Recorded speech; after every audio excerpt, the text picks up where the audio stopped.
So, you thought, that's it. The game's out. It's playthrough time. All that time we spent together, talking, speculating, reporting, it didn't matter. You got your game. You're done.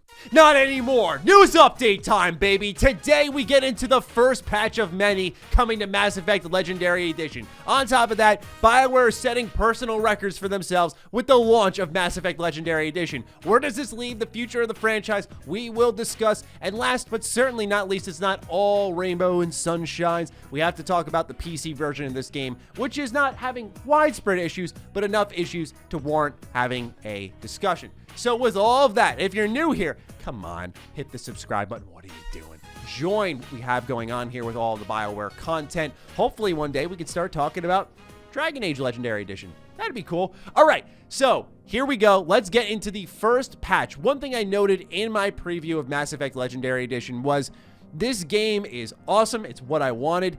But there are some bugs that are still there from the original games that need to get removed. And on top of that, there are brand new bugs that I had never experienced before that I wanted to make sure people were aware of. So some of that is being addressed, but this isn't a super big patch. There is more to come, it seems, as indicated by the post by EA. I'll have that linked in the description down below, but we're going over all of it in this video here now. For starters, general fixes. One is a main issue that was fixed where the launcher would crash or become unresponsive on Series X when using a wireless headset. Now, this can still happen, apparently, if you enable or disable a headset in the launcher, and a future fix, like I said, they're going to do more patches, will resolve this issue. Now, this is why game development's so weird, because you can just have something like that break your game. Next is improved iris shaders for better interaction with light and ambient occlusion, and minor calibrations, fixes, and stability improvements. Now, I've been streaming my whole playthrough of Mass Effect 1 on Insanity. We're going to do 2 and 3 as well. Thank you to all of you who have showed up and supported those streams, by the way. But we have been, going through it, and the most common thing I see in chat when it comes to critiquing this game is what is going on with the eyeballs. It's something I brought up in my preview that I felt some people would have an issue with. They look lifeless and very much, I can't find the words, alien? Is that right? I don't want to sound like Ashley. Point being is that...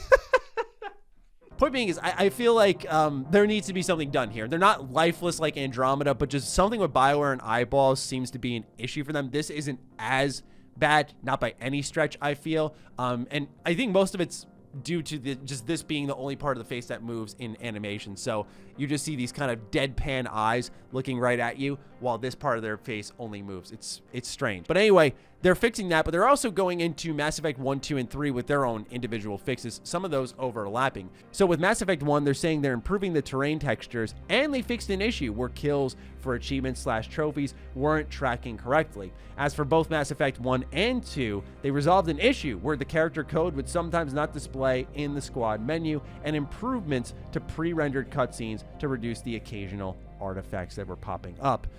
This patch is going to be significant to all my fellow trophy hunters. So that platinum trophy for Mass Effect Legendary Edition, it's mighty tantalizing. It's hard to resist if you like platinums because it looks so much more attainable than the originals. The originals weren't bad. They were just a little bit more grindy. These look not too bad. One of the trophies for Mass Effect 1 is using a certain amount of abilities. So you don't have to use Shepard for all these abilities like Singularity, Neural Shock, all that stuff. You can use your squad mates' abilities, and as long as you're manually selecting them, you will end up tracking that trophy or achievement. So knowing that this is accurately doing so is really important because I want the platinum, okay? There are some other trophies you might end up having to double back for, like codex entries and whatnot, but overall, looking attainable, and I'm glad they're addressing this because this would drive me up the wall, not in a Mako, if I had to redo the game because of like one achievement or trophy. Like my worst nightmare is there.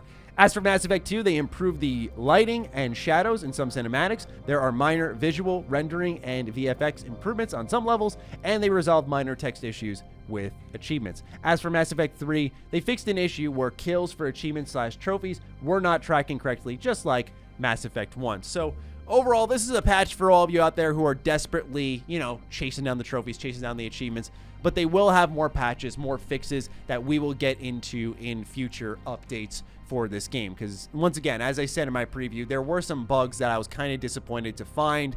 I was in talks with BioWare about some of those. They are working on them on top of, it seems like what the community's been loudly reporting, stuff with the eyes and whatnot. So we will see more of that and how this patch turns out. Because like I said with Cyberpunk, and I always try to remind people, certain patches plug one hole and create another. It's just about how noticeable it really is. But now let's get into some more good stuff, like the performance of this game. So BioWare set a all-time concurrent high for players on Steam with their games. So that's going through Anthem, the original Mass Effects, and all that stuff. This is the first time that they have hit a almost 60,000 player count in an all-time peak since its launch over this past weekend. Furthermore, the top sellers for the week of May 16th put Mass Effect Legendary Edition at number 1. It was at number 9 the week before, thanks to pre-orders. Now, this doesn't surprise me too much. This seems like a really good opportunity and timing for this remastered collection. It's something that people like myself who love the trilogy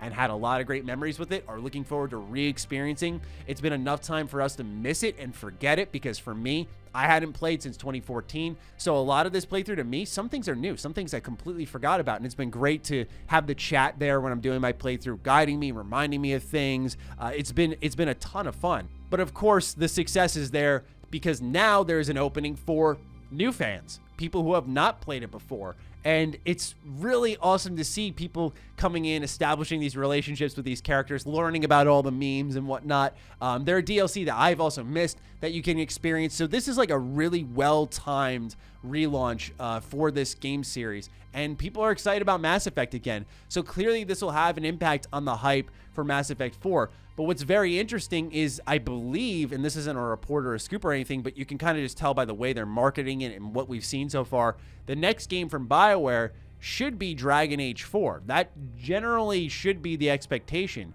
And I think that if that's going to be single-player RPG only, it also lends to the reason why BioWare would be more interested in bringing back the Mass Effect 3 multiplayer, because it's kind of just a cow waiting to be milked.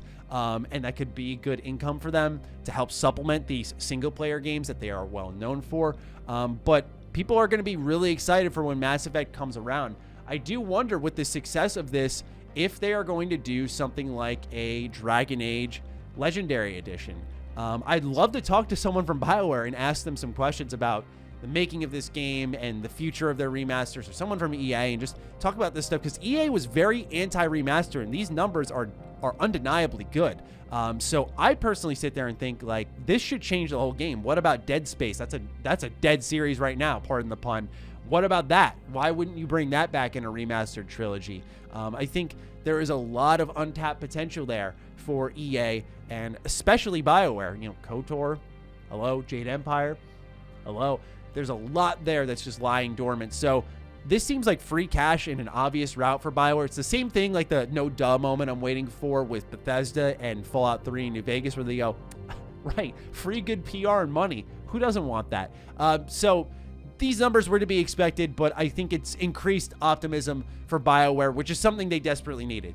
They needed a good release after Anthem, after Andromeda. They needed just a clean, simple release, because if they messed this up, it would have been bad. I was a little nervous when I started to see some of the PC reports, but now let's get into that, because it seems like while there are problems worth talking about, it's not this widespread, horrible PC port that everyone is having trouble with. It seems to be like a select few, but once again, enough worth discussing. So there was a post on PC Gamer that says, here's why Mass Effect Legendary Edition launched to mixed Steam reviews.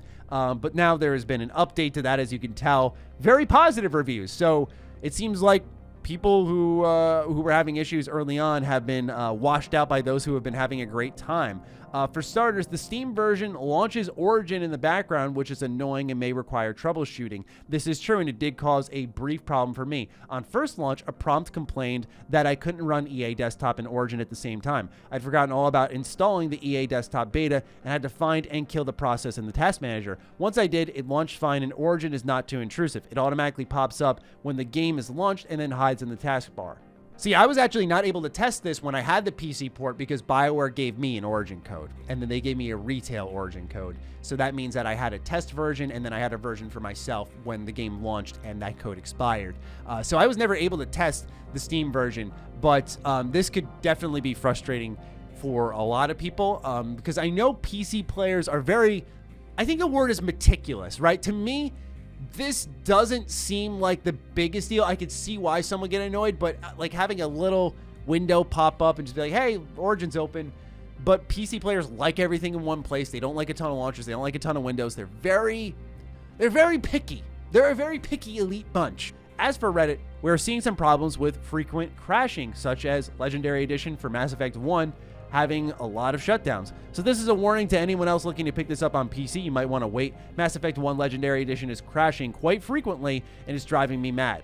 Happens walking around on Citadel and spontaneously when interacting to talk with NPCs. The game just disappears, but I can hear the sound. In Task Manager, it is not responding and I have to force quit and reload. I'm not alone. There's plenty of negative reviews on Steam and reports on EA's forums. It's frustrating as the game looks good and I really want to finally play the series, but I can't take the frequent crashes. There are specs listed down below, and he also lists some possible fixes like disabling any GPU and CPU monitors, any GPU overclock, disabling Steam and Origin overlay, disabling VSync, running in full screen mode, not windowed borderless mode, and Steam local files verify integrity of game files. They say that they have been stable after simply disabling GPU monitors. Others in this thread and other threads have reported all of the above as different ways that improve stability for them. Also, someone has just completely broken game, and that's that simple. But what's happening is a lot of these PC reviews have started to swing in an upward direction for a reason that Bethesda fans will be familiar with, but some BioWare fans also might be familiar with. As a longtime BioWare fan, I'm not super familiar with modding, but that's where it's coming from. A lot of these fixes are coming through modding. So one thing I mentioned in my preview was I thought that the camera was still a little too close to Shepard. And I was surprised when I downloaded the PC version just to check this. I wanted to look at the FOV settings. There weren't any. And I know it's a third-person game, but I was still very surprised with the camera being a common complaint that this wasn't there. So what happened was someone who was modding the game went onto Nexus and uploaded, you see it right here, better camera, higher FOV. And you can see a screenshot right here of what the FOV looks like now with the brand new mod installed on PC. So I think what I'm going to start to do is, now that I have this PC version that I can look into more and more, is check out more mods for Mass Effect Legendary Edition and see what else is being added there for a lot of players, because it looks like they're getting ahead of the curve with BioWare and they don't have to verify files and wait for patches to be certified, all of that stuff. But just know this is sort of the status on the PC front. And I wanted to bring some attention to it because it still is overall being received in a solid manner, but I think it's because people know that they can just fix it with mods, and it's like BioWare should be fixing it too and adding features. So we'll see how BioWare responds to all of this. It's not super loud, so maybe they won't at all. We will see. But anyway, this is the latest on Mass Effect Legendary Edition. Just wanted to pass it along your way, see how you feel about it, see what you're thinking about it. Let me know in the comments down below. Once again, thank you to all of you who have been supporting not only the Mass Effect content, but the Mass Effect Insanity playthrough. It's been a lot of fun doing that on the channel, and I'm looking forward to doing many more throughout the entire trilogy. So with that, I'll talk with all of you very soon. Be sure to follow me on Twitter, follow me on Instagram. Those links are in the description down below. Big thank you to all the patrons, all the members who continue to support the hell out of the content here. Stay sexy, stay active. I love you all. Peace.